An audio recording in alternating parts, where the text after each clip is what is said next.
You've got a parking ticket and you might be wondering, should you pay, appeal or ignore it?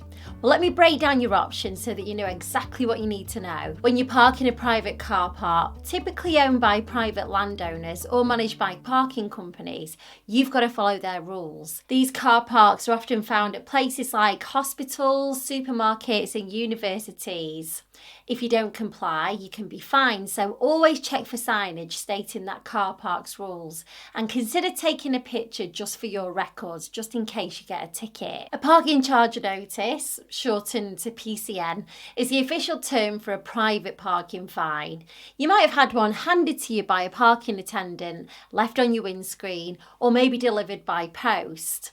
Only parking companies in an accredited trade association can legally request your details from the DVLA. If it isn't a member of the ATA, then they can't legally get your address, and ignoring their ticket might mean that you never hear from them again. To verify if a parking company is a member, you can contact the IPC, that's the International Parking Community, or the British Parking Association. It's really important to know the difference between a penalty charge notice and a parking charge notice. A penalty charge notice is issued by the council and it's legally enforceable, and that means that you'll need to either pay or appeal. In contrast, a parking charge notice, which looks similar, is seen as an invoice for breaking the rules set by the management company. It's not enforceable unless they decide to take you to court, which could be unlikely for small amounts, but it's not impossible. Private parking fines are capped at £100 in the UK as of 2024, and when I filmed this video.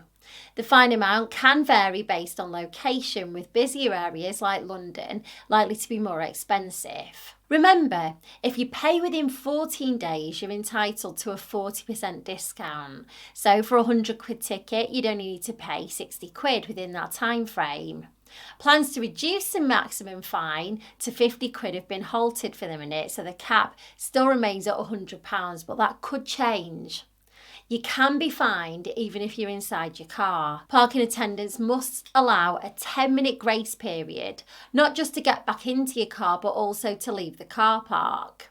However, this grace period is void if you're not parked legally, so it's always best to make sure that you park properly according to their rules. Parking charges on private land are legal, and by parking there, you're agreeing to their terms and conditions. These charges are only enforceable if the parking company takes you to court and wins. Even then, the court must be convinced that you were in the wrong. Ignoring a fine might escalate to court action, which could lead to bailiffs visiting your home if a court order is issued against you and remains unpaid. While a parking charge notice doesn't initially affect your credit score, ignoring it could lead to a court-issued CCJ, which is a county court judgment, and that will have an impact on your credit score. Paying the full amount within the month of receiving the CCJ takes it away from your credit report, but if you miss that window, it stays on your report for 6 years, making it harder to get credit in the future. To pay a parking charge notice, you can visit the issuing company's website for their payment portal. Details on payment methods should be on the PCN itself. Now, if you feel that that ticket's unfair, then you can appeal. Start with an informal appeal to the parking company within 28 days, providing evidence like photos or videos. If you're successful, the fine's white, and if not, you can escalate to an independent tribunal. It just depends on which ATA the parking company belongs to. If the company isn't a member of the ATA, they can't legally obtain your details from the DVLA, meaning that you can ignore the notice. Good reasons to appeal include not being given the 10-minute grace period, unclear signage, a vehicle breakdown with proof, not receiving the notice within 14 days, or a faulty payment machine. If you've lost your parking ticket, then contact the issuing company for details, or get a copy to avoid missing deadlines for a reduced fine or appeal. It's best not to ignore a parking ticket. Consider your options to pay or appeal to avoid extra fines or a court appearance. Now, if you're staring at your fine now and you're wondering if your appeal will be successful, then you may want to chat with online solicitors JustAnswer. They're currently running a £5 trial, and you can ask as many questions as you have in their online chat.